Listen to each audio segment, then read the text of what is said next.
ये कहानी है एक इचिरो नाम के गरीब लड़के की, जिसका इस दुनिया में कोई भी नहीं था। वो एक प्रोग्रामर है जो दिन रात जॉब करता है और थक कर सो जाता है। जब उसकी आंख खुलती है वो एक दूसरी दुनिया में रिकानेक्ट हो चुका था, जहाँ पर उसे कुछ सिस्टम और कुछ चीट स्किल मिलती है, जिससे हमारा मेन कैरेक्टर ओवर पावर बनने के सफर पे निकल जाता है। कहानी के शुरुआत में हमें हमारा मेन कैरेक्टर सुजुकी को दिखाया जाता है। वो एक ऐसी कंपनी में जॉब करता था जहाँ पर गेमिंग प्रोग्राम डिजाइन किए जाते हैं। तभी उसके पास उसका एक मोटा दोस्त आता है। वो उसे बताता है कि हमें डेडलाइन खत्म होने से पहले इस गेम को कंप्लीट करना होगा। इतना कहने के बाद उसका दोस्त यहाँ से चला जाता है, जहाँ पर इचिरो को काम करते करते रात हो जाती है। जहाँ पर पूरी रात मेहनत करने के बाद इचिरो उस गेम को टेस्टिंग के लिए तैयार कर लेता है। काम खत्म होने के बाद वो यहाँ पर काफी थक जाता है, तो वो जाके ऑफिस में ही सो जाता है। जब उसकी आँख खुलती है तो वो एक अजीब सी ही दुनिया में आ गया था। वो अपने चारों तरफ देखता है, पर उसको समझ में नहीं आता कि आखिर वो इस समय कहाँ पर है। पहले उसे लगता है कि वो शायद सपना देख रहा है, पर जब वो अपने फोन को चेक करता है तो उसमें कोई भी नेटवर्क नहीं होता है। जिसके बाद वो फोन में अपना चेहरा देखता है और उसकी एक फोटो लेता है, जहाँ पर उसे पता चलता है कि अब उसकी एज काफी ज्यादा कम हो गई है। पर उसे ये सब अभी भी एक सपना लग रहा था। पर उसे एक बात अभी भी काफी अजीब लगती है, क्योंकि जिस गेम के ऊपर वो काम कर रहा था उसके कंट्रोल उसके सामने थे। तभी वो अपने कंट्रोल्स को टच करता है, जहाँ पर वो सभी अच्छे से वर्क कर रहे थे। अब ये सब देख के उसे एक बात तो समझ आ गई थी कि वो गलती से गेम की दुनिया में रिकार्नेट हो चुका है। जिस पर वो कहता है कि अगर ये गेम है तो इसमें बग और ग्लिचेस तो होंगे ही होंगे। जिसके बाद वो अपना मैप खोल के देखता है, जिससे उसे ये पता चलेगा कि वो आखिर अभी किस जगह पे है। जहाँ पर उसे पता लगता है कि वो अभी ड्रैगन वैली के अंदर है। तो इसका मतलब है कि यहाँ पर कुछ ही देर में काफी सारे मॉन्स्टर आ जाएंगे, इसलिए वो अपने हथियारों को ढूंढने लगता है। कुछ ही देर में यहाँ पर काफी सारे मॉन्स्टर आ जाते हैं, जहाँ पर वो उनका लेवल को चेक करता है, पर उन सभी का लेवल उससे काफी ज्यादा था, इसलिए वो यहाँ पर छिपने का डिसाइड करता है। क्योंकि अभी उसका लेवल 1 है, वो सीधे सीधे उनसे नहीं बढ़ सकता। लेकिन वो यहाँ पर छिप पाता है। इससे पहले लिजर्ड का लीडर उसको देख लेता है और उसके ऊपर एरो शूट करवाने लगता है। तभी इचिरो को एक एरो लग जाता है, जिससे उसका खून निकलने लगता है। अब वो ये तो समझ गया था, अगर मैं गेम में मरा तो शायद मैं हकीकत में भी मर जाऊं, क्योंकि गेम के अंदर मुझे एक छोटी सी चोट से इतना ज्यादा दर्द हो रहा है जैसे कि वो एक असली दुनिया हो। ये सब देखने के बाद वो अपनी जान बचाकर छिपने की कोशिश करने लगता है, जिस वजह से उसके सारे अटैक यूज हो जाते हैं। तभी वो आसमान की तरफ देखता है, जहाँ पर एक ग्लिच की वजह से वैली के अंदर काफी सारे उल्का पिंड गिरने लगते हैं, जिस वजह से वो सभी मॉन्स्टर मारे जाते हैं। पर वो भी वैली में था तो उसके ऊपर भी उल्का पिंड गिरने लगे थे, जहाँ पर वो अपनी जान बचाने की कोशिश करता है और वो नोटिस करता है कि उसका लेवल अब धीरे धीरे बढ़ने लगा है। कुछ समय बाद वहाँ पर मेटेओराइट गिरना बंद हो जाते हैं। जब वो बाहर जाके देखता है तो वहाँ पर काफी बड़े बड़े गड्ढे बन चुके थे। उसी के साथ अब उस जगह पे बारिश गिरना भी चालू हो गई थी। इतना सब होने के बाद यहाँ पर लिजर्ड का लीडर अभी भी जिंदा था, जिसके बाद वो इचिरो को अपनी स्वॉर्ड देता है ताकि युद्ध बराबरी का हो। लेकिन वो स्वॉर्ड इतनी ज्यादा भारी थी कि इचिरो उसको पकड़ के सही से खड़ा नहीं हो पा रहा था। जिसके बाद उन मॉन्स्टरों का लीडर उसके ऊपर एक हमला करता है, जिस वजह से इचिरो को काफी चोट लग जाती है। अब चोट खाने के बाद वो ये तो समझ गया था कि वो उसके साथ सीधे सीधे फाइट तो नहीं कर सकता, जहाँ पर वो अपनी जान बचाने के लिए उसके हमलों को डॉज करने की कोशिश करने लगता है।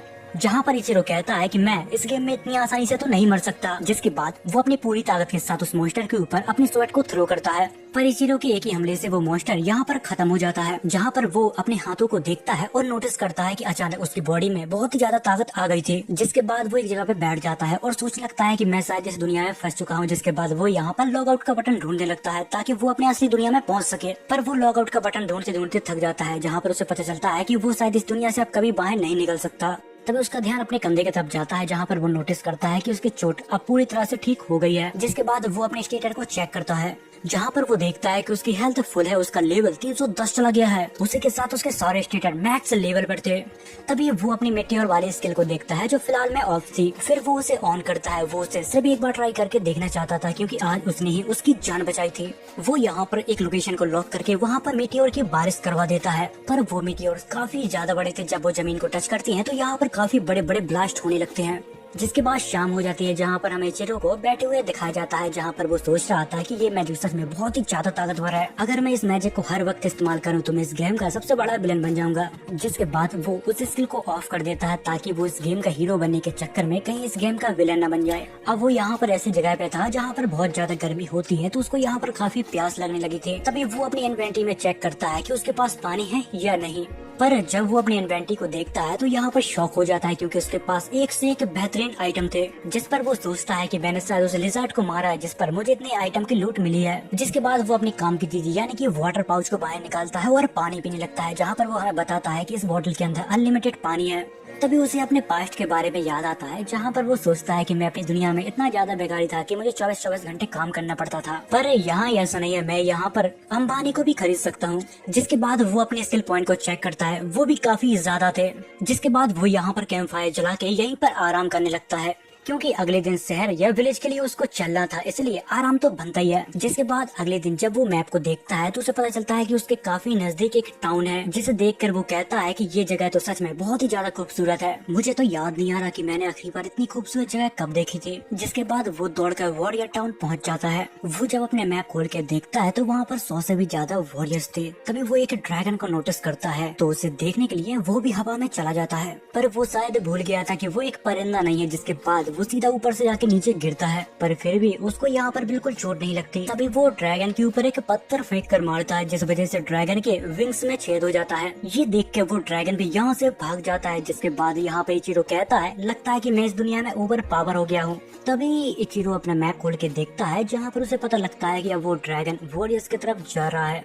अब वो सोचता है कि वो ड्रैगन मेरे वजह से गया है, इसलिए वो उन वॉरियर्स की मदद करने के लिए वहाँ पर जाने लगता है। जब वो वहाँ पर पहुँचता है तो देखता है कि यहाँ के सारे वॉरियर्स एक ड्रैगन के साथ लड़ने में काफी ज्यादा स्ट्रगल कर रहे हैं, पर वो वॉरियर्स यहाँ पर कुछ बोल रहे थे, जहाँ पर इचिरो को उनकी लैंग्वेज समझ में नहीं आ रही थी। जिसके बाद इचिरो अपनी लैंग्वेज स्किल को अपग्रेड करता है।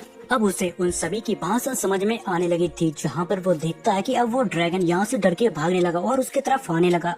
तभी उन वॉरियर्स का लीडर एक लड़की से कहता है, हमें इस ड्रैगन को यहाँ से भागने नहीं देना है, हम इसको यहीं खत्म कर देंगे। तभी वो लड़की उस ड्रैगन के ऊपर एक बहुत ही खतरनाक अटैक करती है, जिस वजह से वो भी यहाँ पर हवा में उड़ जाती है। तभी उसके दोस्त उसे बचाने की कोशिश करते हैं और वो लोग यहाँ पर नाकाम हो जाते हैं। तभी इचिरो बहुत ही तेजी से जाकर उसकी जान बचा लेता है।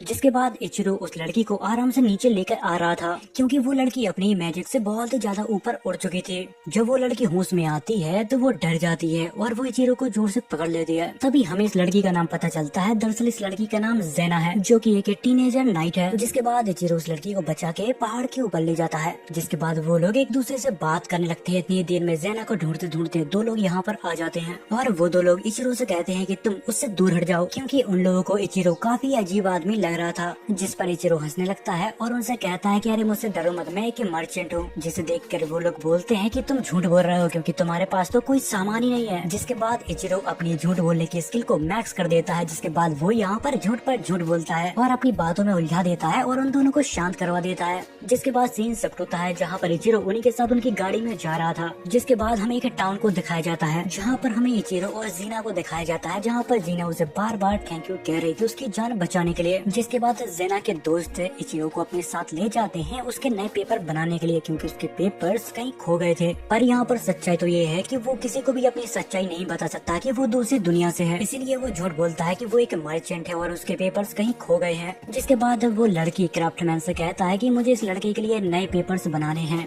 जहाँ पर वो आदमी इचिरो से कहता है कि कोई दिक्कत नहीं और वो उसे एक स्टोन पे हाथ रखने के लिए कहता है। जब वो वहाँ पर हाथ रखता है तो उसके सारे इन्फॉर्मेशन और स्टेटस निकल के आ जाते हैं। जिसके बाद वो आदमी उसके लिए न्यू पेपर बना देता है और उसको दे देता है। जिसके बाद वो आदमी उसे एक स्टोन देता है और कहता है कि अगर तुम सिटी में कहीं भी जाओगे तो तुम्हें इसकी जरूरत पड़ेगी, इसलिए इसको कभी भी खोना मत। जिसके बाद वो दोनों वर्कशॉप से बाहर आ जाते हैं, जहाँ पर वो लड़की उसे बताती है कि यहाँ पर एक बहुत ही बेहतरीन रेस्टोरेंट है जिसका खाना बहुत ही टेस्टी है, और हाँ अगर तुम्हें रहने के लिए कमरा चाहिए तो यहाँ पर रहने के लिए जगह भी काफी अच्छी है। जिसके बाद इचिरो उसकी बात मान जाता है और एक होटल में रुकने का डिसाइड करता है। तभी एक लड़की आती है और उसको पकड़ लेती है और वो लड़की कहती है कि तुम इस शहर के नहीं लग रहे हो, अगर तुम चाहो तो हमारे साथ रह सकते हो। जब वो लड़की उसे पकड़ के ले जा रही थी, जहाँ पर इचिरो उसकी प्रोफाइल को देखता है, जहाँ पर वो कहता है कि ये लड़की सिर्फ 13 साल की है, पर देखकर लगता नहीं है। जिसके बाद वो लड़की उसे एक होटल में ले जाती है, जहाँ पर इचिरो 10 दिन के लिए एक रूम को रेंट पर लेता है। जिसके बाद वो यहाँ पर खाने के लिए खाना भी ऑर्डर करता है। तभी उस शॉप की ओनर उस लड़की को डांट लगती है। दरअसल उस लड़की का नाम मार्था है, जहाँ पर वो ओनर उससे कहती है कि तुम यहाँ पर खड़ी खड़ी क्या कर रही हो, तुमने अभी तक वो रूम साफ करके नहीं दिया।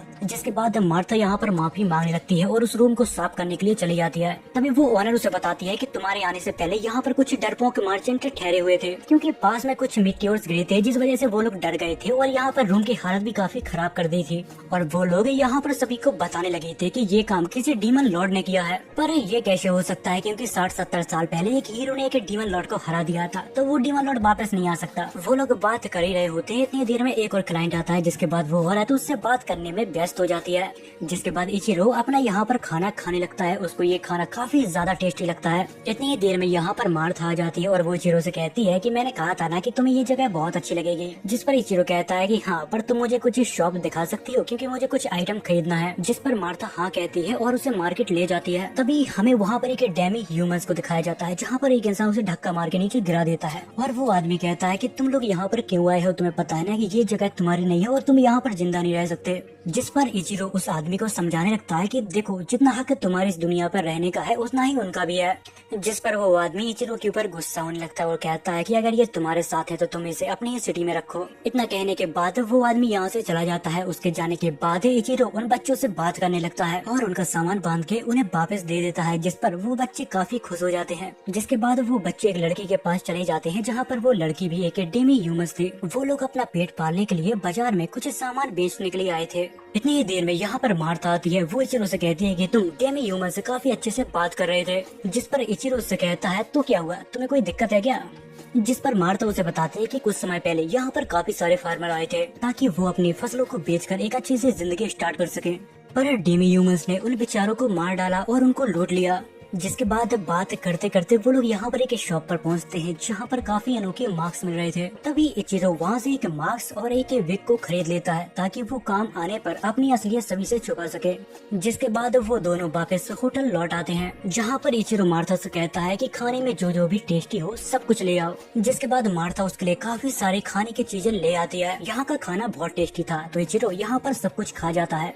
जिसके बाद सीन शिफ्ट होता है, जहाँ पर इचिरो हमें बताता है कि आज उसने कुछ ज्यादा ही खा लिया, जिस वजह से उसका आज पेट दर्द दे रहा है। फिर वो अपने कुछ दिन पहले के हादसों के बारे में सोचता है और कहता है कि मुझे नहीं लगता कि ये ड्रीम है, ये तो मुझे एक नई दुनिया जैसी लग रही है। अगर वो यहाँ पर मरा तो वो शायद हकीकत में भी मर सकता है। तभी वो अचानक अपने रूम से बाहर निकल के यहाँ पर भागने लगता है और दूर जाके इस टाउन को ध्यान से देखता है, पर फिर भी उसे कुछ भी समझ में नहीं आ रहा था। जहाँ पर वो कहता है अगर मैं इस जगह से बाहर नहीं निकल सकता तो मुझे यहाँ पर रहने में कोई दिक्कत नहीं है। ये दुनिया मेरी दुनिया से तो बहुत अच्छी है, क्योंकि मेरी दुनिया में ऐसा कोई नहीं था जो मेरा इंतजार करे या फिर मेरी चिंता करे, पर यहाँ पर मैं आजाद हूँ, मैं जो चाहूँ वो कर सकता हूँ। जिसके बाद हमें अगले दिन का सीन दिखाया जाता है, जहाँ पर मार्था इचिरो को सुबह से जगाती है और कहती है तुम्हें तैयार हो जाना चाहिए, तुमसे मिलने तुम्हारी गर्लफ्रेंड आई है।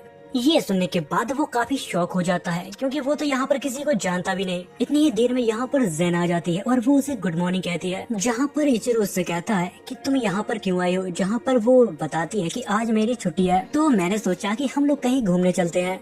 जिसकी बात इचिरो मान जाता है और उसके साथ घूमने के लिए चला जाता है। जेना उसका खाने का शौक देखकर उसे अलग अलग शॉप पर ले जाती है, जहाँ पर वो दोनों काफी एंजॉय करते हैं। तभी इचिरो ज़ेरा से पूछता है कि आखिर तुम अपने विंड मैजिक को इतनी अच्छी तरह से इस्तेमाल कैसे कर लेती हो। जिस पर ज़ेना उसे बताती है कि विंड मैजिक इतना भी आसान नहीं है, मैंने उसकी बचपन से प्रैक्टिस की है। जिसके बाद वो दोनों घूमते घूमते मिलिट्री वॉल पर पहुँच जाते हैं। यहाँ पर कोई आम इंसान तो नहीं आ सकता, लेकिन ज़ेना यहाँ पर मिलिट्री में है तो उसको किसी ने रोका नहीं। जिस पर इचिरो कहता है कि मुझे ऐसी जगह बहुत पसंद है जहाँ से मैं सभी नजारों को एक साथ देख सकूं।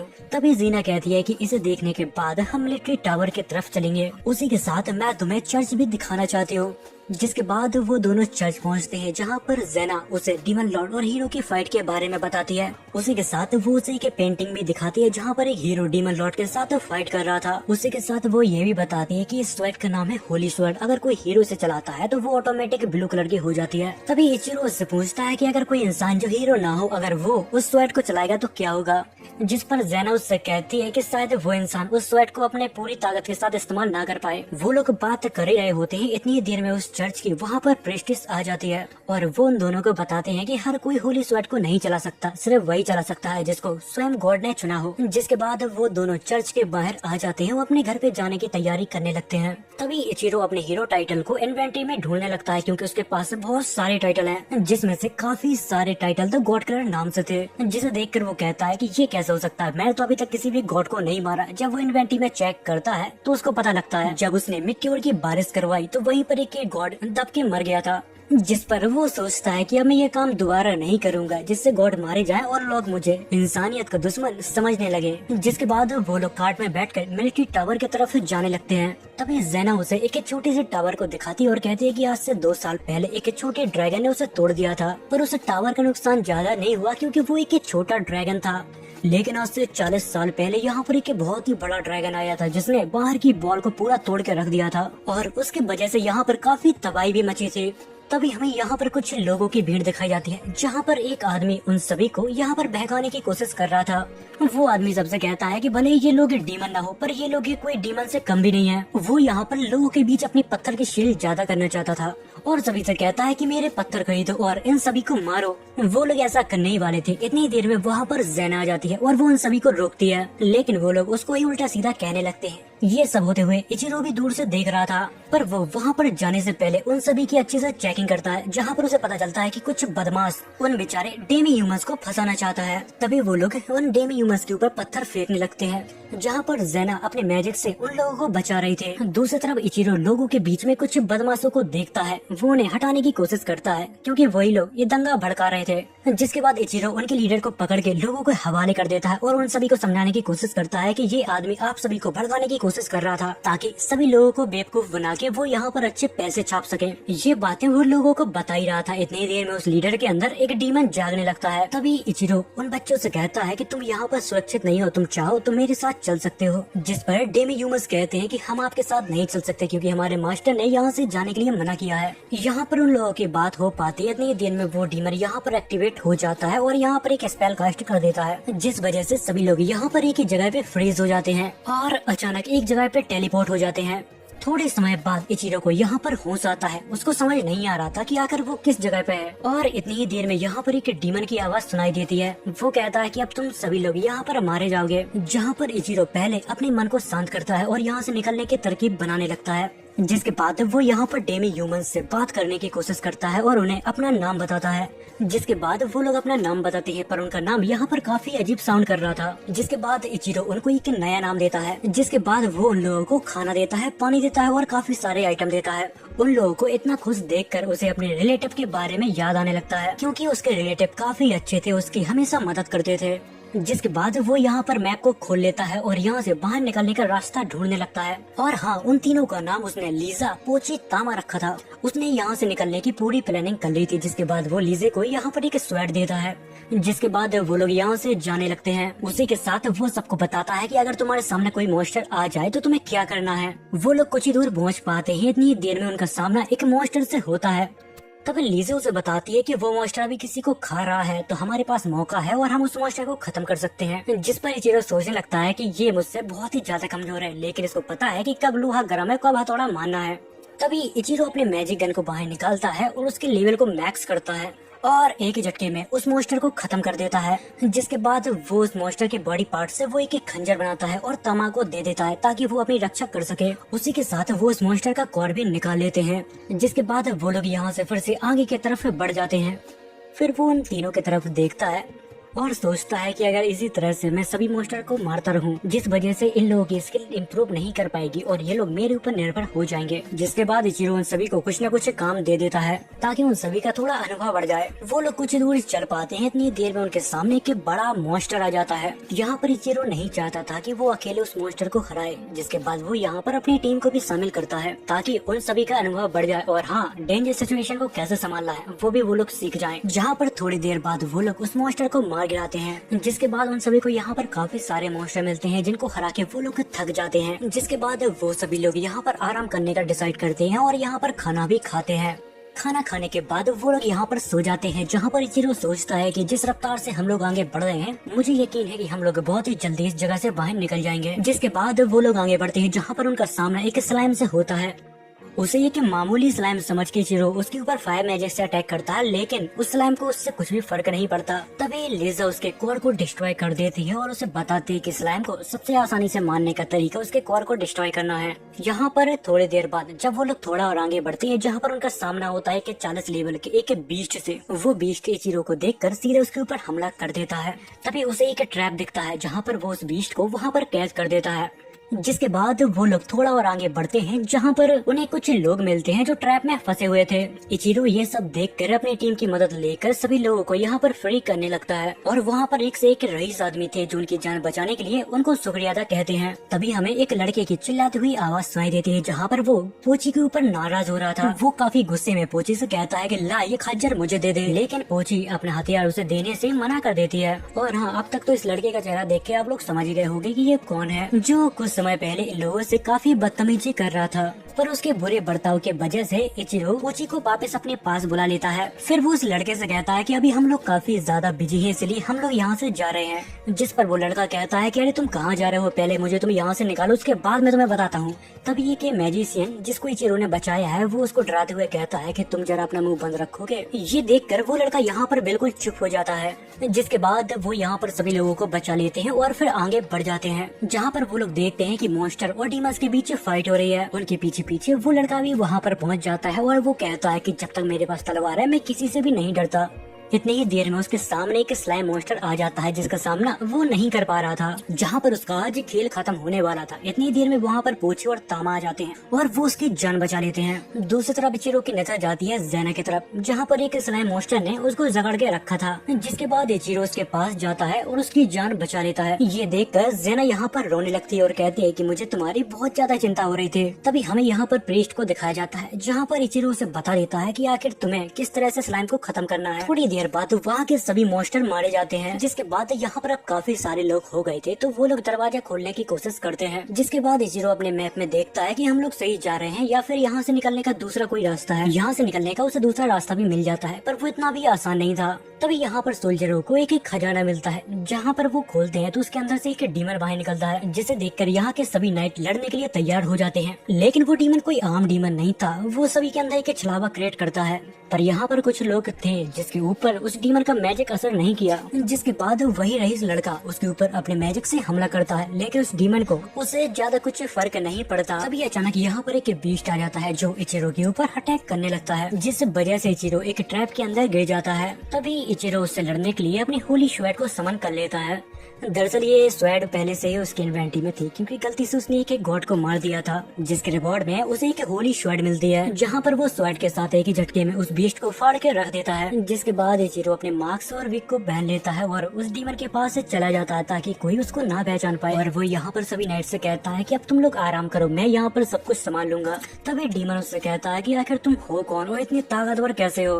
तभी इचिरो उसके ऊपर एक पत्थर फेंक के मारता है, जिससे वो यहाँ पर अधमरा हो जाता है, जिसे देखकर वो डीमन डर जाता है और यहाँ पर एक स्पेल कास्ट करता है, जिसमें से उस डीमन के मास्टर निकलते हैं। और तभी वो नया वाला डीमन कहने लगता है कि यकीनन तुम्हारे पास होली स्वॉर्ड है, पर मुझे कोई आम हीरो नहीं हरा सकता। जिसके बाद वो डीमन लॉर्ड उसके ऊपर हमला करता है, पर उस हमले से उसको कुछ भी नहीं होता। अब वो इसको मारने की सोच रहा था, जहाँ पर वो अपनी स्किल को चेक करता है, पर यहाँ पर मीटियोर वाली स्किल दिखती है, पर वो कहता है कि मैं यहाँ पर उसको इस्तेमाल नहीं कर सकता। जिसके बाद वो यहाँ पर अपने फायर स्पेल को मैक्स आउट करता है और कहता है कि मैं अपनी पावर का एक छोटा सा हिस्सा इस्तेमाल करूंगा, क्योंकि मैं नहीं चाहता यहाँ पर सभी लोग मर जाएं।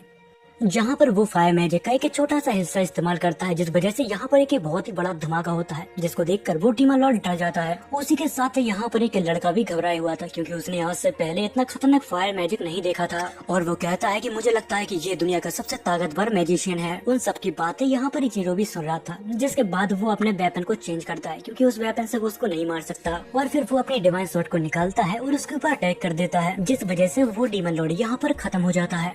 जिसके बाद सीन कट होता है, जहाँ पर वो सभी लोग अब उस भूल भुलैया से बाहर निकल आए थे। और फिर तभी वहाँ पर वही मार्केट वाला लड़का आ जाता है। वो तामा पोची से माफी मांगता है अपने रूड व्यवहार के लिए। तभी ये कि हवेवी इचिरो को अपने पास बुलाता है और तामा पोची को उसको सौंप देता है और कहता है कि आज से ये मेरे पास गुलाम नहीं रहेंगे, आज से ये दोनों आजाद हैं। ये सुनकर वो दोनों यहाँ पर काफी खुश हो जाती हैं। उसी के साथ वो हवेवी कहते हैं कि हमारे पास और भी काफी सारे डेमी ह्यूमंस हैं, तुम चाहो तो उनको भी आजाद करवा सकते हो। तभी अंदर से दो स्लेब बाहर निकलती हैं। एक का नाम लुलू और दूसरे का नाम आरिसा था। जहाँ पर आरिसा कहती है कि आपने हमारी जान बचाई, इसलिए आज से इचिरो सामा मैं आपकी हूँ।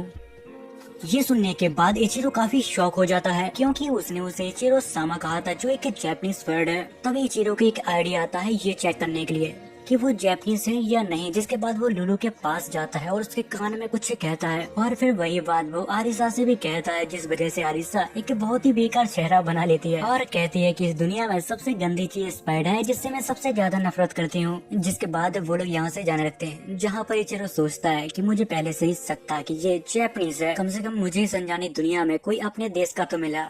थोड़ी देर बाद इचिरो सभी को एक जगह पे रोकता है ताकि वो एक दूसरे को इंट्रोड्यूस करवा सके। तभी तामापोची अपने आप को आरिसा से इंट्रोड्यूस करवाती है, जहाँ पर आरिसा उनके सर पर हाथ रखती है और कहती है कि मैं आज से पहले कभी तुम जैसे प्यारी लड़कियों से नहीं मिले। जिसके बाद उन लोगों को यहाँ पर भूख लगने लगती है। तभी इचिरो सभी को एक रेस्टोरेंट में ले जाता है, जिसके बाद वो लोग यहाँ पर खाना खाते हैं जो उन्हें बहुत ही पसंद आता है।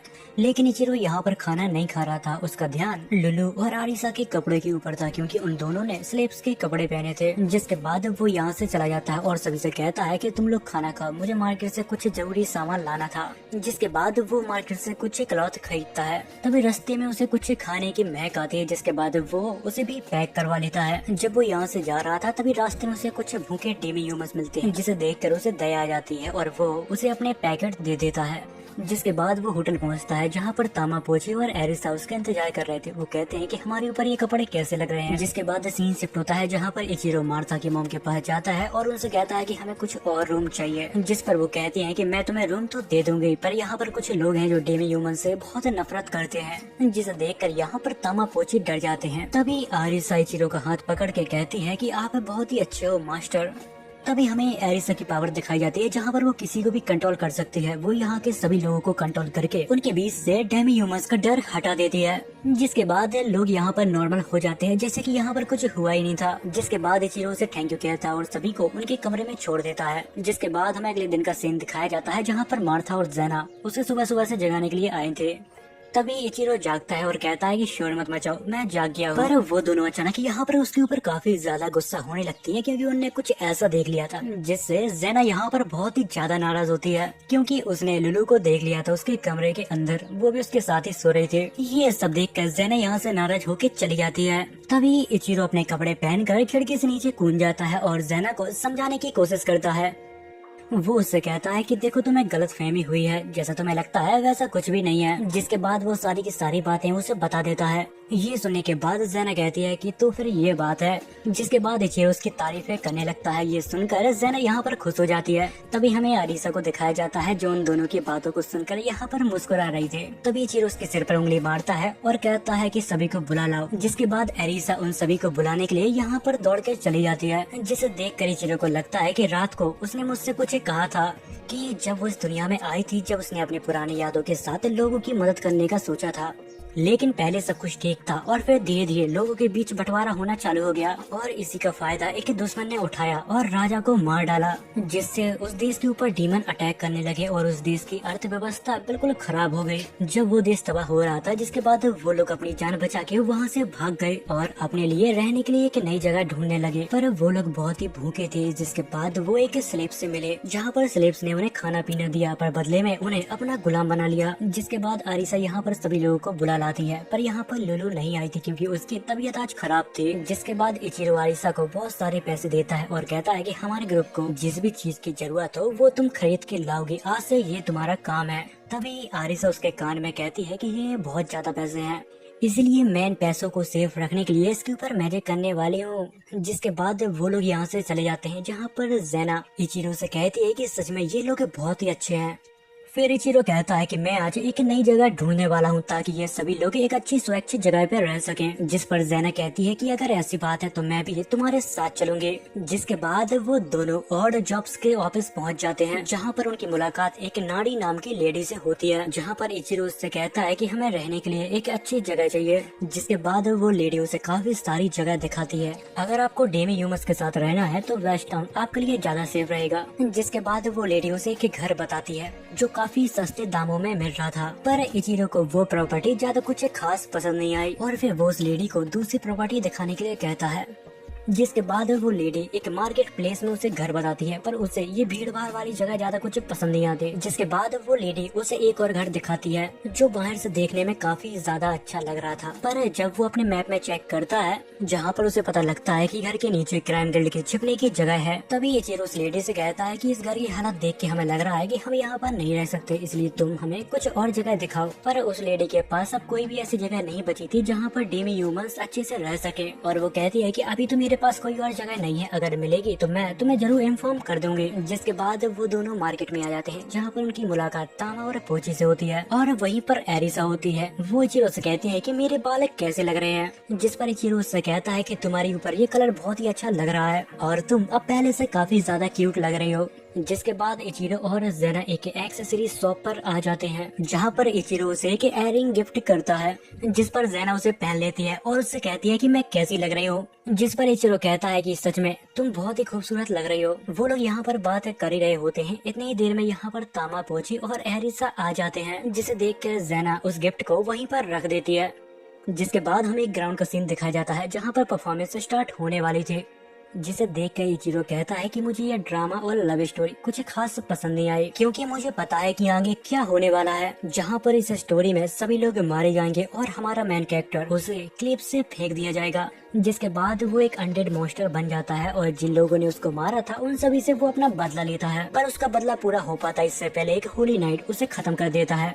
जिसके बाद वो शो यहाँ पर एंड होता है, जिसको देखकर जेना यहाँ पर रोने लगती है। जिसके बाद सीन कट होता है।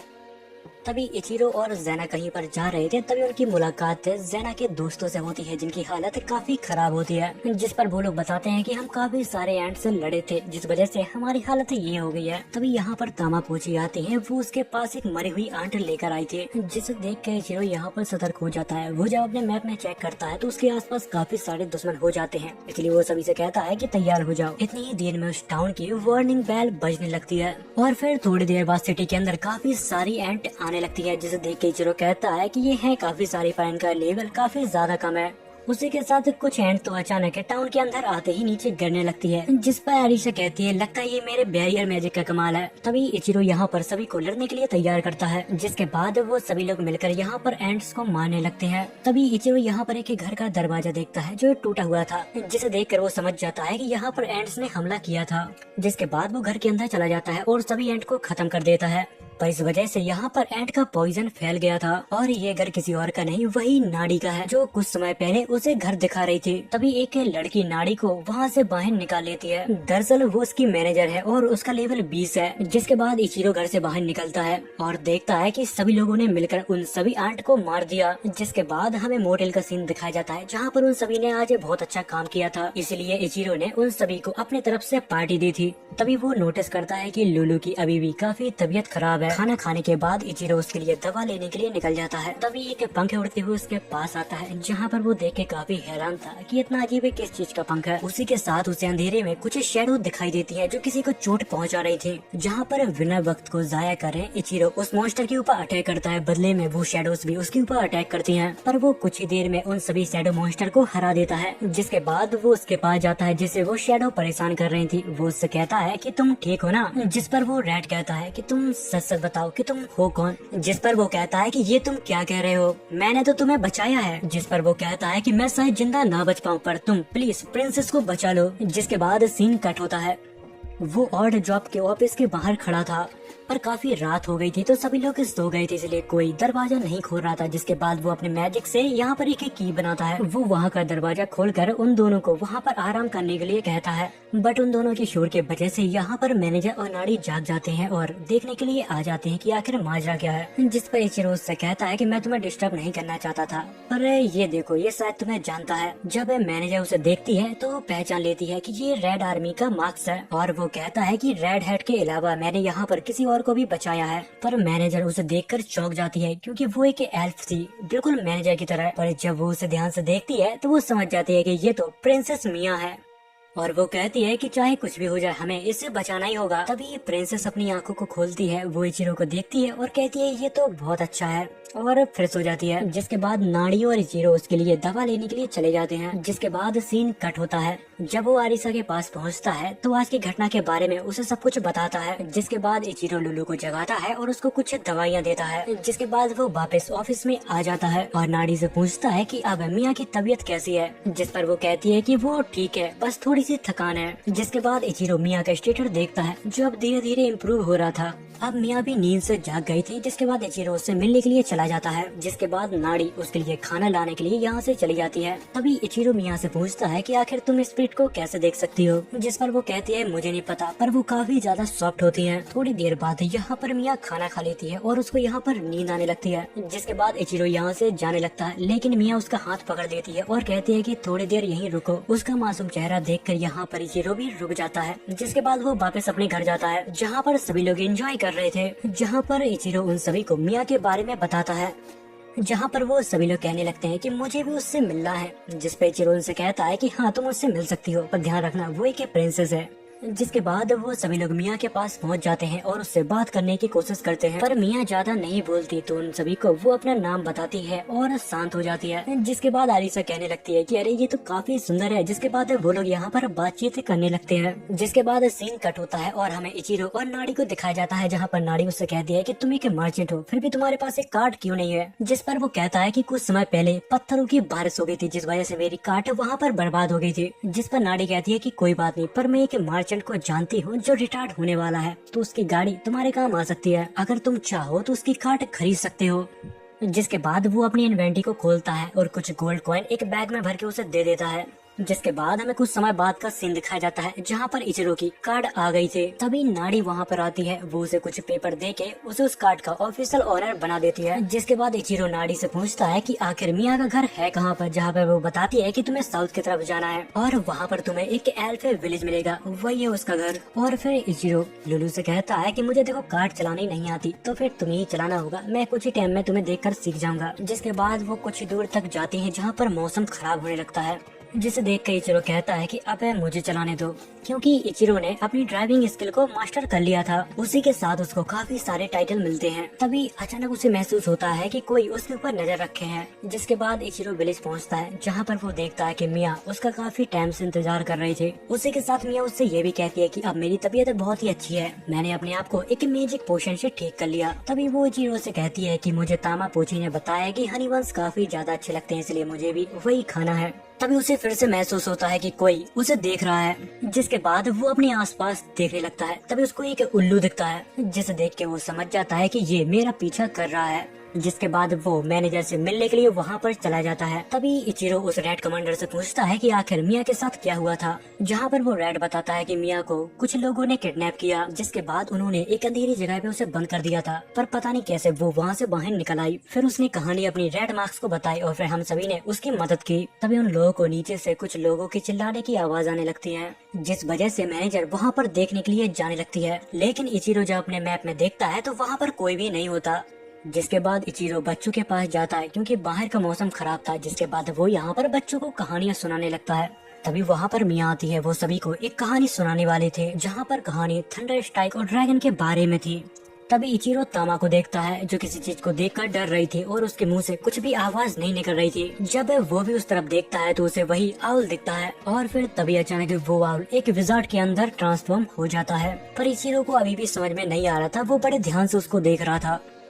अब उस विजार्ड को देखकर यहाँ पर सभी लोग उससे लड़ने के लिए तैयार हो जाते हैं, पर वो लोग विजार्ड के ऊपर हमला कर पाते इससे पहले विजार्ड उन सभी को फ्रीज कर देता है। बट इचिरो उसके मैजिक से बहुत ही जल्दी बाहर निकल जाता है, जिस पर वो डीमन कहता है कि तुम काफी ताकतवर लग रहे हो, तुम मेरे हमले से काफी आसानी से बाहर निकल आए। तभी इचिरो उसके प्रोफाइल को चेक करता है, ये जानने के लिए कि आखिर वो कौन है, जहाँ पर उसे पता चलता है कि वो एक अनडेड किंग है, पर सिर्फ 41 लेवल का। और फिर उसी के साथ वांटेड उसे ये भी कहता है कि मैं मिया को अपने साथ यहाँ से ले जाने के लिए आया हूँ। जिस पर इचिरो कहता है कि अगर तुम मिया को अपने साथ ले जाना चाहता है तो फिर कोशिश करके देख ले। ये बात सुनकर अनडेड को यहाँ पर काफी गुस्सा आ जाता है और वो अपनी शैडो की मदद से यहाँ पर इचिरो को उल्टा लटका देता है और फिर अचानक इचिरो यहाँ पर उसकी पकड़ से बहुत ही आसानी से आजाद हो जाता है, जिस वजह से अरीशा को भी यहाँ पर टाइम मिल जाता है अपना अटैक को फुल चार्ज करने के लिए। जिसके बाद अरीशा अनडेड के ऊपर अपना अटैक छोड़ देती है, जिस वजह से यहाँ पर रोशनी ही रोशनी हो जाती है। थोड़ी देर बाद जब सभी लोग खुश हो जाते हैं, जब वहाँ से चमक हटती है, तब हमें दिखता है कि उस अनडेड किंग को यहाँ पर कुछ भी नहीं हुआ। वो उसके इतने पावरफुल अटैक को बहुत ही आसानी से सर्वाइव कर गया। तभी वो अनडेड किंग यहाँ पर मिया को पकड़ता है और एक पोर्टल में डालने लगता है और कहता है कि तुम लोगों की वजह से मेरे यहाँ पर काफी समय बर्बाद हो गया। और यहाँ से जाते जाते वो सभी को धमकी देता है, अगर तुम्हें मिया को बचाना है तो केडल पे आ जाना। इतना कहने के बाद वो भी यहाँ से चला जाता है। उसी के साथ इचिरो सभी से कहता है कि तुम लोग अपना ख्याल रखना, मैं मिया को बचा कर आता हूँ। इतना कहने के बाद वो एक पोर्टल में कूद जाता है, जहाँ पर वो एक ऐसी जगह पे पहुँचता है जहाँ पर चारों तरफ सिर्फ अंधेरा ही अंधेरा था। जिसके बाद वो अपने मैप खोलता है, पर उसका मैप यहाँ पर वर्क नहीं कर रहा था। यहाँ पर कुछ देर बाद वो अचानक किसी दूसरी जगह पे टेलीपोर्ट कर जाता है और वो अपने सामने अनडेड किंग को देखता है, जहाँ पर अनडेड किंग काफी घबरा जाता है और उससे कहता है कि ये तो असंभव है, आखिर तुम इस जगह पे कैसे आ गए। जिस पर इचिरो कहता है कि मेरे पास एक एम्बलेट है, जिस वजह से तुम्हारा मैजिक मेरे ऊपर काम नहीं करेगा। तभी इचिरो उसके ऊपर हमला करने के लिए आगे बढ़ता है, पर यहाँ पर वो अनडेड किंग उसको वापस से क्रेडल के स्टार्ट में भेज देता है। वो कहता है कि कोई भी यहाँ पर इतनी जल्दी नहीं आ सकता, शायद इसने चीटिंग की है, इस वजह से उसने क्रेडल के स्टार्ट में उसे भेज दिया था। जब वो वापस स्टार्टिंग में पहुँचता है, जहाँ पर वो सोचता है कि मुझे चाहे कुछ भी हो जाए मुझे मिया को बचाना ही होगा, और वो हमें ये भी बताता है कि ये काफी मुश्किल होने वाला है क्योंकि यहाँ पर 200 से ज्यादा फ्लोर्स हैं। जिसके बाद इचिरो क्रेडल के अंदर चला जाता है, जहाँ पर उसका सामना बहुत सारे मॉन्स्टरों से होता है। वो उनसे लड़ता है और आगे बढ़ता रहता है। चलते चलते वो एक ड्राइड के पास पहुंच जाता है, जहाँ पर वो ड्राइड उससे एमपी मांगने लगती है क्योंकि वो उसके साथ फाइट नहीं कर सकती। उसके पास सिर्फ टेलीपोर्ट की पावर है, जहाँ पर इचिरो ने उसे काफी सारा मैजिक दे दिया था। जहाँ पर वो उससे पूछती है कि आखिर तुम्हें कहाँ पर जाना है, जिस पर इचिरो कहता है कि मुझे टॉप फ्लोर पे जाना है जहाँ पर बॉस है। जिस पर वो ड्राइड कहती है कि मैं वहाँ पर तुम्हें नहीं पहुँचा सकती, मेरी पावर की लिमिट सिर्फ 100 ही फ्लोर तक सीमित है। अगर तुम्हें उससे ऊपर भी जाना है तो तुम्हें फिर से मुझे ढूंढना होगा और माना को देना पड़ेगा।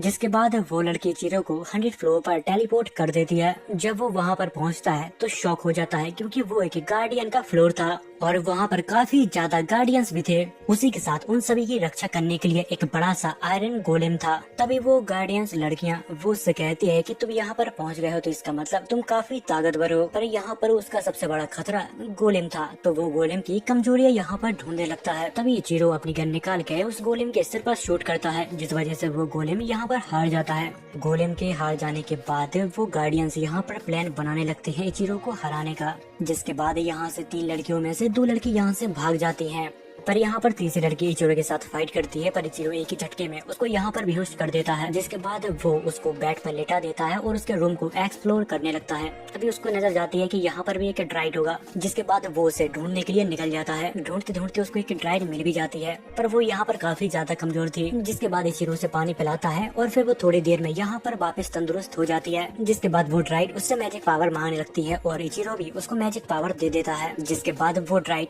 अब विश पूरी करने के लिए तैयार हो चुकी थी, जहाँ पर इचिरो से कहता है कि मुझे टॉप फ्लोर पर टेलीपोर्ट कर दो, जहाँ पर वो ड्राइड उसे टॉप फ्लोर पर टेलीपोर्ट कर देती है। थोड़ी समय बाद वापस इचिरो की मुलाकात उस अनडेड किंग से होती है, जहाँ पर वो अनडेड कहता है कि तुम कोई मार्चर नहीं हो, तुम एक लेजेंडरी वॉरियर हो। जिसके बाद वो किंग अपने एक बहुत ही भयंकर स्वॉर्ड निकालता है और कहता है कि अगर तुम यहाँ पर आ गए हो तो इसका मतलब ये नहीं है कि तुम मुझसे जीत जाओगे, और अगर तुमने मुझे हरा दिया तो ये स्वॉर्ड तुम्हारी हो जाएगी, पर उससे पहले तुम्हें यहाँ पर काफी सारे लोगों से लड़ना होगा और हो सकता है कि वो तुमसे काफी ज्यादा स्ट्रॉन्ग हो। अनडेड किंग के कहने के बाद यहाँ पर काफी सारे गार्डियंस और काफी सारे गोलेम भी आ जाते हैं, पर जब इचिरो उनकी पावर लेवल को चेक करता है तो वो काफी ज्यादा कम होती है। जिसके बाद वो भी उन सभी गोलेम से लड़ने के लिए तैयार हो चुका था। जिसके बाद वो अपनी फाइटिंग स्किल को मैक्स करता है और सीधा उस गोलेम के ऊपर अटैक कर देता है। उसी के साथ उसे उन सभी के साथ फाइट करने में अपने ज्यादा एफर्ट नहीं लगाने पड़ रहे थे, और फिर कुछ ही देर बाद यहाँ पर इचिरो सभी को हरा देता है। उनमें से सिर्फ एक लड़की को होश था, जहाँ पर इचिरो एक ही पंच में उसको भी सुला देता है, पर सोते सोते वो कहती है प्लीज मेरी मास्टर की आखिरी विश पूरी कर देना। जिसके बाद वो इस स्टेज को क्लियर कर लेता है और अनडेड किंग के पास पहुँच जाता है, जिसे देख कर वो अनडेड किंग काफी शॉक होता है और रोबोट के रूप में उसे शॉट देता है। उसी के साथ वो हंसती हुई कहता है कि मैं काफी लंबे समय से किसी ऐसे को ढूंढ रहा था जो मुझे मार सके। तभी अनडेड किंग उसे बताता है कि मैंने एक समय पे बहुत सारे लोगों को मारा था। वो सब मैंने इसलिए किया था क्योंकि उन सभी ने मेरी मासूम फैमिली को मार दिया था, जिस वजह से भगवान ने उसे हमेशा के लिए श्राप दे दिया और वो एक अनडेड बन गया। इसलिए तुम मुझे मार डालो, मैं अब इस जिंदगी में नहीं रहना चाहता। जिसके बाद इचिरो स्वॉर्ड को बाहर निकालता है जो यहाँ पर काफी ग्लो कर रही थी। वो एक ही झटके में उस अनडेड किंग को यहाँ पर खत्म कर देता है। पर वो मरते समय अनडेड यहाँ पर काफी ज्यादा खुश था क्योंकि उसे लग रहा था कि वो शायद अपनी फैमिली से वापस मिल पाएगा। अनडेड के मर जाने के बाद इचिरो को यहाँ पर एक टाइटल मिलता है, उसी के साथ उसे एक रिंग भी मिलती है। तभी इचिरो को याद आता है कि किंग के मर जाने के बाद थोड़ी देर बाद ये जगह तबाह हो जाएगी। तभी वो यहाँ पर सभी को इकट्ठा करने लगता है ताकि वो सभी को एक साथ यहाँ से टेलीपोर्ट कर सके। तभी इचिरो को एक और लड़की के बारे में याद आता है जो नीचे बेहोश पड़ी हुई थी। अगर ये जगह तबाह होगी तो वो भी यहाँ पर दब के मर जाएगी। जिसके बाद इचिरो उसे लेने के लिए यहाँ से कूद जाता है। जब वो उस लड़की के पास पहुँचता है तो उसे अपने कंधों पे उठाता है और ड्राइड के पास जाता है ताकि वो जल्द से जल्द यहाँ से टेलीपोर्ट कर सके। जिसके बाद वो लोग डील करते हैं और वो लड़की उन्हें नीचे ले जाती है। उसी के साथ वो लड़की उससे ये भी कहती है कि तुम्हें यहाँ से जल्द निकल जाना चाहिए क्योंकि यहाँ पर एक स्वॉर्ड की वेव आ रही है। पर इचिरो उससे कहता है कि इस वेव से तुम्हें भी नुकसान पहुँच सकता है। पर वो लड़की कहती है कि जब तक यहाँ पर पेड़ है मुझे कुछ भी नहीं हो सकता। जिसके बाद इचिरो यहाँ से बहुत ही स्पीड में भागने लगता है, पर स्वॉर्ड वेव भी उसके तरफ काफी स्पीड से आ रही थी। जिसके बाद वो उसके ऊपर हमला करने लगता है ताकि उसको उस वेव से थोड़ा समय मिल पाए और वो यहाँ से बाहर निकल पाए। जिसके बाद इचिरो उस लड़की को लेकर एक सुरक्षित जगह पे पहुंच जाता है जहाँ पर वो देखता है कि उस वेव की वजह से ग्रेडल गिरने लगा है। तभी हमें उन लोगों को दिखाया जाता है जो सभी लोग मिलकर इचिरो का इंतजार कर रहे थे, पर फॉग होने के कारण वो उसको नहीं देख पा रहे थे। पर जब वो नजदीक आता है तो यहाँ पर आरिसा जब उसे देखती है तो यहाँ पर रोने लगती है और यहाँ पर बाकी के गार्डियंस भी अपने दोस्त को देखकर यहाँ पर काफी खुश थे। तभी वो लोग अपने मास्टर के बारे में उससे पूछते हैं, जहाँ पर इचिरो उन्हें एक रिंग देता है और कहता है कि तुम्हारे मास्टर अब इस दुनिया में नहीं रहे। जिस पर वो लोग अपने घुटने पर बैठ जाते हैं और इचिरो से कहते हैं कि आज से आप ही हमारे मास्टर हो। उसी के साथ वो लड़कियाँ कहती हैं कि हमें बस एक काम है, क्योंकि ये रिंग हमारे पुराने मास्टर की वाइफ की है, इसलिए हमें उनके वाइफ के ग्रेव के पास इसे छोड़कर आना होगा। जिस पर इचिरो कहता है कि तुम्हें जहाँ जाना है तुम चले जाओ, क्योंकि मैं तुम्हारा मास्टर नहीं हूँ, मुझसे पूछने की कोई जरूरत नहीं है। पर वो लोग यहाँ पर रॉक पेपर सीजर खेलने लगते हैं क्योंकि जो इसमें हारा वो यहाँ पर रुकेगा। जहाँ पर एक नाना नाम की लड़की हारती है इचिरो ने, जिसकी जान बचाई थी। जिसके बाद इचिरो अपने दोस्तों को लेकर टाउन की तरफ जाने लगता है। जब वो सभी लोग टाउन में पहुंचते हैं तभी ज़ेना इचिरो से मिलने के लिए आती है। ज़ेना यहाँ पर उसे देखकर रोने लगती है और कहती है कि मुझे तुम्हारी बहुत चिंता हो रही थी। तभी इचिरो ज़ेना से कहता है कि मुझे तुमसे एक जरूरी बात करनी है, मैं कुछ ही समय बाद यहाँ से जाने वाला हूँ क्योंकि मुझे मिया को उसके विलेज छोड़ने जाना है। ये सुनकर ज़ेना उदास हो जाती है, पर इचिरो कहता है कि तुम उदास मत हो, जब मैं वापस आऊंगा तो तुम्हें सुनाने के लिए मेरे पास काफी सारी कहानियां होंगी। जिसके बाद हमें अगले दिन का सीन दिखाया जाता है जहां पर इचिरो मिया को लेकर उसके विलेज के लिए निकल गया था। तभी अचानक ज़ेना आ जाती है और वो इचिरो को बात करने के लिए रोक लेती है, जहाँ पर ज़ेना उससे कहती है कि मैं भी तुम्हारे साथ चलना चाहती थी, पर मेरा भी एक परिवार है। जब मेरा भाई फैमिली का हेड बन जाएगा तो मैं तुम्हारे साथ जरूर चलूंगी। दरअसल ज़ेना यहाँ पर उसको गुड बाय कहने के लिए आई थी। जिसके बाद इचिरो भी यहाँ से चला जाता है। सफर पे चलते चलते उन सभी को भूख लगाई थी, जहाँ पर वो एक जगह पे ब्रेक लेते हैं और खाना खाते हैं। पर यहाँ पर सभी का पेट भर जाता है, पर दूसरी तरफ लीजा सभी के लिए पैनकेक बना रहे थे। तभी इचिरो उसके पास आता है और कहता है कि सभी का पेट भर गया, फिर भी तुम पैनकेक क्यों बना रही हो? जिस पर वो कहती है कि मुझे लगता है कि आगे चल के हमें फिर से भूख लगेगी, इसलिए मैंने सोचा कि मैं पहले से ही सब कुछ बना लूं। जिस पर इचिरो कहता है कि तुम कह तो ठीक रही हो, पर हमारे पास इसे रखने के लिए जगह नहीं है। और तभी यहाँ पर आरिसा आती है। वो उन सभी को एक आइटम बॉक्स के बारे में बताती है। वो कहती है कि तुम लोग चाहो तो इसमें खाना रख सकते हो। तभी इचिरो अपनी इन्वेंटरी में आइटम बॉक्स को देखता है और उसके आइटम बॉक्स को देखकर कहता है कि ये तो बिल्कुल ही डिफरेंट है, क्योंकि उसने अभी तक अपना स्टोरेज अच्छे से एक्सप्लोर नहीं किया। उसे नहीं पता कि वो क्या क्या कर सकता है। तभी जाने से पहले इचिरो अपने घोड़े का प्रोफाइल को चेक करता है, जहाँ पर उसे पता लगता है कि घोड़े को अभी कुछ आराम की और जरूरत है। तभी उसको कुछ अजीब सी जगह दिखती है, जहाँ पर वो तामापोची से कहता है कि ये जगह कौन सी है, और वो उनसे कहता है कि अगर तुम दोनों चाहो तो ये जगह थोड़ी देर के लिए घूम सकती हो। जिसे सुनकर वो दोनों यहाँ पर बहुत खुश हो जाते हैं। तभी उन दोनों के पीछे एरिसा भी चली जाती है और तभी इचिरो कहता है कि तुम लोग वहाँ पर खूब मजे करना, जब जाने का वक्त होगा मैं तुम्हें बुला लूंगा। तभी इचिरो एक जगह पे बैठ जाता है। इतनी देर में वहाँ पर एरिसा आती है और वो इचिरो से कहती है कि तुम जल्दी मेरे साथ चलो। जिसके बाद एरिसा उसे एक अजीब जगह पे ले जाती है, जिसे देख के इचिरो कहता है कि ये काफी अजीब है, मैंने ऐसी जगह कहीं न कहीं तो देखी है। तभी इचिरो अपने एक फ्लैशबैक में चला जाता है जहाँ पर उसके सामने एक छोटी लड़की होती है और वो उसे जिंदगी के बारे में बता रही थी कि आखिर जिंदगी कितनी छोटी होती है और गॉड की जिंदगी कितनी ज्यादा होती है। तभी उसके पीछे से इचिरो आता है और वो उससे कहता है क्या रिकार्नेट रियल होता है या फिर ये सब मनगढ़ंत कहानियाँ हैं। तभी एरिसा उसे जगाने की कोशिश करती है क्योंकि इचिरो अपने ख्यालों में कहीं खो गया था। इचिरो यहाँ पर अपने होश में तो आ जाता है लेकिन फिर भी वो उसी लड़की के बारे में सोचता है कि आखिर वो कौन थी, क्योंकि वो उस लड़की से आज से पहले कभी भी नहीं मिला था। जिसके बाद इचिरो अपने पूरे होश में आ जाता है और अपनी पावर से इस जगह को जानने की कोशिश करता है जहाँ पर उसे पता लगता है कि ये जगह एक ट्रैवल गेट है। ये बिल्कुल वैसा है जैसे कि हम गेम में चीट करके कुछ लेवल स्किप कर देते हैं। तभी एरिसा उससे कहती है क्या तुम इसको ठीक कर सकते हो, जिस पे इचिरो कहता है कि नहीं मैं इसको ठीक नहीं कर सकता। इतना कह के वो यहाँ से चला जाता है। जिसके बाद इचिरो मैजिक सीखने की कोशिश करने लगता है। उसी के साथ वो कुछ नए मैजिक बनाने की भी सोचता है लेकिन उसको कुछ भी हाथ नहीं आता। तभी उसकी नजर मैप पर जाती है और वो देखता है कि उसके आसपास कोई ऐसा है जिसको वो बहुत अच्छे से जानता है, जहाँ पर थोड़ी देर बाद उसे समझ में आ जाता है कि ये सभी तो रैटमैन है।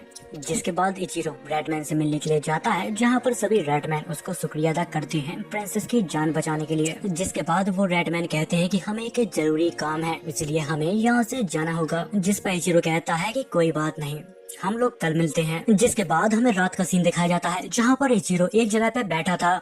तभी वो अपनी इन्वेंटरी को चेक करता है जहाँ पर वो सोचता है कि मेरी इन्वेंटरी ज्यादा बेस्ट है या फिर आरिसा का आइटम बॉक्स। जिसके बाद वो बहुत सारी चीजों को निकालता और रखता है और अपने इनबॉक्स को चेक करने लगता है जहाँ पर वो अपने आइटम बॉक्स के अंदर एक जलते हुए कागज को डालता है और थोड़ी देर बाद निकालता है जहाँ पर उसकी आग अब बुझ जाती है। जिसे देखकर वो समझ जाता है कि मेरी इन्वेंटरी आरिसा के आइटम बॉक्स से बहुत अच्छी है। जिसके बाद हमें अगले दिन का सीन दिखाया जाता है जहाँ पर वो सभी लोग फिर से अपने सफर पे निकल जाते हैं जहाँ पर उनकी मुलाकात फिर से उन रैटमैन से होती है। जिसके बाद वो सभी लोग मिलकर रैटमैन के ग्रेव पर आते हैं। वो रैटमैन जिसने अपनी जान कुर्बान कर दी मिया की जान बचाने के लिए। जिसके बाद मिया उसके ग्रेव के पास जाती है और उसको शुक्रिया अदा कहती है। उसी के साथ मिया यहाँ पर प्रे भी करती है ताकि उसकी आत्मा को शांति मिले। तब उसके प्रेयर के वजह से यहाँ पर वो ट्री ग्लो करने लगता है। जिसके बाद वो लोग आगे बढ़ जाते हैं जहाँ पर वो देखते हैं कि एक इंसान एक औरत को परेशान कर रहा है। तभी इचिरो उसका चेहरा देखता है जहाँ पर लीसे उससे कहती है कि इससे तुम्हें संभल के रहना होगा क्योंकि ये बुरा आदमी है, क्योंकि मैं इससे एक बार सिटी में मिली थी जहाँ पर ये मेरे पैसे टैक्स के नाम पर छीनने की कोशिश कर रहा था। जहाँ पर थोड़ी देर बाद वो आदमी यहाँ से चला जाता है। जिसके बाद इचिरो उन लोगों के पास जाता है और उनको एक मैजिक पोशन देता है क्योंकि उन सभी की हालत काफी खराब थी और वो जल्दी से जल्दी रिकवर हो जाएं। जिसके बाद वो दोनों उसे शुक्रिया अदा कहते हैं और यहाँ से चले जाते हैं। जिसके बाद हमें यहाँ पर उन सभी को दिखाया जाता है वो सभी यहाँ पर आराम करने के लिए रुके थे। तभी यहाँ पर सभी लोग एंजॉय कर रहे थे पर यहाँ पर आरिसा और इचिरो मैजिक पोशन बनाने की कोशिश कर रहे थे। थोड़ी समय बाद इचिरो यहाँ पर एक बहुत ही अच्छी पोशन बनाता है जिससे इंसान की हेल्थ बहुत ही जल्दी रिकवर हो जाए। जिसके बाद वो एक वायल उठाता है ताकि वो उस पोशन को उसमें स्टोर कर सके। तभी वो उसके नीचे देखता है तो वहाँ पर एक मैजिक सर्कल बना होता है। तभी वो नोटिस करता है कि उसका आइटम अब खत्म होने वाला है। जिसके बाद वो अपनी आसपास की सिटी को ढूंढने लगता है। तभी मैप में उसे एक नौकी नाम की सिटी मिलती है। कुछ समय बाद वो लोग नौकी सिटी पहुँच जाते हैं। तभी वो लीसे के साथ एक शॉप पर जाता है जहाँ पर उसकी मुलाकात एक इंसान से होती है जो बहुत ही तेजी से वहाँ से भाग रहा था। जिसके बाद वो लोग शॉप के अंदर जाते हैं जहाँ पर उनकी मुलाकात एक लेडी से होती है और वो उससे पूछती है कि तुम्हें क्या क्या चाहिए। जिसके बाद इचिरो अपने सभी आइटम का नाम बता देता है कि उसको क्या क्या चाहिए। जिस पर वो लेडी कहती है कि मुझे माफ करना, मैं तुम्हें ये सभी सामान दे देती पर तुमसे पहले जो इंसान आया था वो सभी आइटम को लेकर चला गया। जिसके बाद इचिरो शॉप से बाहर निकलता है और लीसे से कहता है कि तुम यहाँ से अभी जा सकती हो, मैं थोड़ी देर में आता हूँ। जिसके बाद हमें रात का सीन दिखाया जाता है जहाँ पर इचिरो अपनी जेब से कुछ निकलता है जो कुछ मैजिक स्क्रॉल थे जो उसने उस शॉप से बाय किए थे। जिसके बाद वो यहाँ पर जल्दी जल्दी मैजिक सीखने लगता है। जिसके बाद वो यहाँ पर घूमने लगता है ताकि अपने मैप को अच्छे से अनब्लॉक कर सके। तभी वो चलते चलते एक बाउंड्री को क्रॉस कर लेता है और तभी उसको मैप में पता चलता है कि कुछ लोग उसका पीछा कर रहे हैं। तभी अचानक वो सभी लोग इचिरो के ऊपर हमला करने लगते हैं। वो उसके हमले से बचता है और उनसे बात करने की कोशिश करता है लेकिन वो लोग नहीं सुनते और उसके ऊपर लगातार हमले करते रहते हैं। तभी इचिरो को उन सभी लोगों के साथ एक लड़की दिखाई देती है जहाँ पर इचिरो उनसे कहता है कि देखो मेरे ऊपर हमला मत करो, मुझे तुम लोगों से नहीं लड़ना। लेकिन वो लड़की इचिरो की बात नहीं सुनती और उसके ऊपर लगातार हमले करती रहती है और वो कहती है कि मेरा मैजिक तुम्हारे ऊपर असर क्यों नहीं कर रहा। जहाँ पर उस लड़की को लगने लगता है कि वो अब उससे हार जाएगी। जिसके बाद वो अपने मास्टर को यहाँ पर बुलाती है। वो एक विच होती है। वो इचिरो से बहुत ही रिस्पेक्ट से बात करती है और अपना नाम बताती है। वो सब उसने इसलिए किया था क्योंकि इचिरो के पास एक बहुत ही काम की चीज है। जिसके बाद वे इचिरो को एक जगह पे ले जाती है और वहाँ पर उससे कहती है कि मुझे माफ करना, हम लोगों ने आपको बिना ही जाने आपके ऊपर हमला करना चालू कर दिया। जिस पर इचिरो उससे कहता है कि अरे ऐसी कोई भी बात नहीं है, मैं तो बस यहाँ पर घूमने के लिए आया था। फिर उन दोनों की बात हो जाती है जहाँ पर वो विच अपने स्टूडेंट से कहती है क्या तुमने वो पोषण बना लिया। तभी इचिरो उस विच से पूछता है कि आखिर आप इतने सारा पोषण का क्या करोगे। जिस पर वो विच कहती है कि हम इसे सीसी में भर के बेचते हैं। जिसके बाद विच के साथ इचिरो वहाँ से बाहर निकलता है और विच उसके लिए रास्ता बना देती है ताकि वो इस जंगल से आसानी से बाहर निकल पाए। जिसके बाद सीन कट होता है जहाँ पर इचिरो एक जगह पे बैठकर कॉफी पी रहा था, जहाँ पर उसकी नजर दो लोगों के ऊपर जाती है जहाँ पर वो आपस में झगड़ रहे थे। तभी यहाँ पर एक आदमी आ जाता है जिसका इचिरो काफी टाइम से वेट कर रहा था। जहाँ पर इचिरो काम के बारे में उससे पूछता है, जहाँ पर वो कहता है कि ये काम इतना भी आसान नहीं है, अगर तुम्हें वॉइस बनाना सीखना है तो तुम मेरे यहाँ पर सीख सकते हो। जिसके बाद फिर से इचिरो उन दोनों को देखने लगता है। वो जितना भी उनको देखता है उसको वो लोग उतने ही अजीब लगते हैं। तभी कुछ देर में यहाँ पर मिया, नाना और एरिसा आ जाते हैं। जिसके बाद वो इचिरो को अपने साथ ले जाते हैं। तभी वो मैप में नोटिस करता है जहाँ पर कुछ लोग उनका पीछा कर रहे थे, पर वो कुछ ही देर में समझ जाता है कि वो सभी लोग विच के स्टूडेंट हैं। जिसके बाद सीन कट होता है जहाँ पर हमें ईना यानी कि उस विच के स्टूडेंट को दिखाया जाता है जहाँ पर कुछ लोग उसका पीछा कर रहे थे। तभी वहाँ पर इचिरो आ जाता है और वो इने से कहता है कि तुम यहाँ से जाओ, मैं इन सबको संभाल लूंगा। पर ईना थोड़ी दूर जाती है जहाँ पर उसके एक टक्कर हो जाती है जिस वजह से उसका पूरा कार्ट तबाह हो जाता है। जिस वजह से उसके काफी सारे पोषण यहाँ पर खराब हो जाते हैं क्योंकि वो टूट गए थे। ये देखने के बाद इन्हें यहाँ पर रोने लगती है क्योंकि उन्हें बनाने में बहुत ज्यादा मेहनत लगती है। जिसके बाद सीन कट होता है जहाँ पर इचिरो एक बिजनेसमैन के पास जाता है जहाँ पर वो हमेशा इन्हें के पोषण खरीदता है। पर उस आदमी को अर्जेंट पोषण चाहिए थे। जिस पर इचिरो उससे कहता है कि हमें माफ करना, हमारा एक छोटा सा एक्सीडेंट हो गया था जिस वजह से काफी सारे पोषण खराब हो गए, इस बार हम आपको सारे पोषण डिलीवर नहीं कर पाएंगे। लेकिन वो आदमी इचिरो की बात बिल्कुल भी नहीं मानता और वो काफी गुस्से में उससे बात भी करता है। तभी इचिरो की नजर उसके पीछे खड़े हुए इंसान के ऊपर जाती है। तभी उसे याद आता है कि ये तो वही बुरा इंसान है जो कुछ लोगों को परेशान कर रहा था। तभी वो आदमी कहता है कि हमारे पीछे की समझौता हुआ था, अगर तुम लोग उसको डिलीवर नहीं कर पाओगे तो हम ये समझौता कैंसिल करते हैं। अगर तुम लोग शाम होने से पहले 300 पोषण लेके आओगे तो ये डील कहीं नहीं जाएगी और हमारा ट्रस्ट तुम्हारे ऊपर और बढ़ेगा। अगर तुम लोग ऐसा नहीं कर पाए तो हमें ये डील तोड़नी होगी। पर थोड़ी देर बाद यहाँ पर इचिरो को सब कुछ साफ साफ समझ में आ जाता है। उसे याद आता है कि कैफे के अंदर ये दोनों ही थे जो आपस में झगड़ रहे थे और किसी डील को कैंसिल करने की कह रहे थे। इसका मतलब ये सब इन्हीं का प्लान था। जिसके बाद इचिरो अपनी स्किल को और भी ज्यादा इम्प्रूव करता है और उन सभी से थोड़ी समय की डिमांड करता है ताकि वो सभी पोषण को कम्प्लीट करके इन्हें दे पाए। वो आदमी उसकी बातें बड़ी ही ध्यान से सुन रहा था और सोचता है कि ये लड़का सारे पोषण को एक दिन में कम्प्लीट नहीं कर पाएगा। जिसके बाद वो आदमी एक नई डील का उसको एक सर्टिफिकेट दे देता है। जिसके बाद सीन कट होता है जहाँ पर इन्हें इचिरो से पूछ रही थी कि आखिर हम शाम तक इस डील को कंप्लीट कैसे करेंगे। अगर हम लोग खूब मेहनत करें तो पोषण तो बन जाएगा, पर उनको स्टोर करने के लिए हमें सीसी यानी कि वो वाइस चाहिए जो कि हमारे पास एक भी नहीं है। जिस पर इचिरो कहता है कि अरे तुम टेंशन मत लो, मेरे पास एक तरीका है। जिसके बाद इचिरो उसी इंसान के पास जाता है जो उसे कल मिला था, पर वो आदमी उसे मना कर देता है और कहता है कि इतनी सारी बोतल बनाने में काफी टाइम लगता है, ये नामुमकिन है एक दिन में। और वो आदमी उसकी मदद करने से मना कर देता है।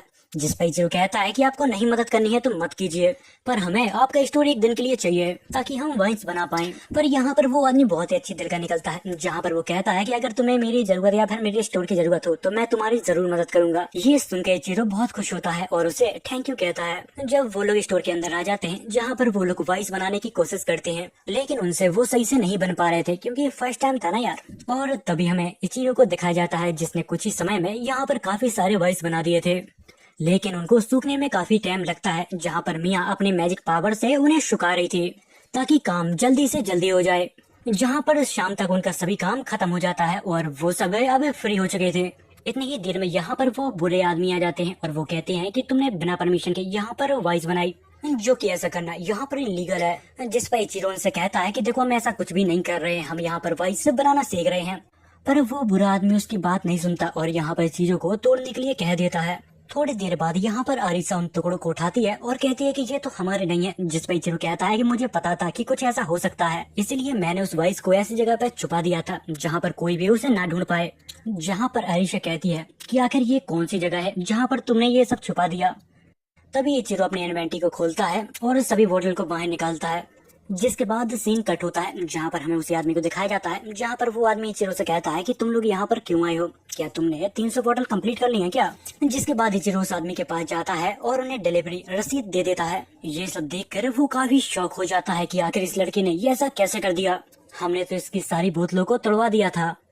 फिर वो आदमी इचिरो को इग्नोर करने लगता है ताकि जल्द से जल्द शाम हो जाए और उसको साइन न करना पड़े और ये डील यहीं पर कैंसिल हो जाए। तभी इचिरो उसकी चाल को समझ जाता है और यहाँ पर थोड़ी देर बाद यहाँ पर एक दूसरा आदमी आ जाता है और वो आदमी कहता है कि रहने दो, वो आदमी बहुत घमंडी है, मैं तुम्हारे पेपर पर साइन कर देता हूँ, क्योंकि वो आदमी भी एक अकाउंट था। और वो आदमी कहता है कि तुम्हारे वजह से किंगडम के लोगों को काफी दिक्कत का सामना करना पड़ा और तुम काफी बुरे इंसान भी हो। और वो काउंट कहता है कि इसलिए मैं चाहता हूँ कि तुम यहाँ से फटाफट निकल जाओ।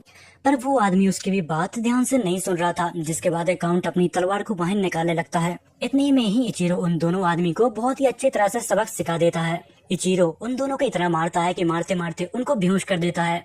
जिस पर काउंट कहता है कि तुम ये क्या कर रहे हो, ये तो मेरा काम है। जिस पर इचिरो कहता है कि आपके आसपास बच्चे हैं तो आप स्वैट से इनको सबक नहीं सिखा सकते। जिसके बाद सीन शिफ्ट होता है जहाँ पर इचिरो वापस अपनी टीम के साथ सफर पे निकल जाता है। जिसके बाद हमें ज़ेना को दिखाया जाता है जहाँ पर उसके पास एक लेटर आया हुआ था जो इचिरो ने भेजा था, जहाँ पर उसने अपनी जर्नी के बारे में ज़ेना को बताया था कि आखिर वो कैसे चल रही है। तो फिर आज की कहानी इतनी ही थी। अगर आपको वीडियो पसंद आई हो तो चैनल को सब्सक्राइब और वीडियो को लाइक कर देना, क्योंकि इससे मुझे जो खुशी मिलती है वो नेक्स्ट लेवल होती है। तो फिर कर लो यार।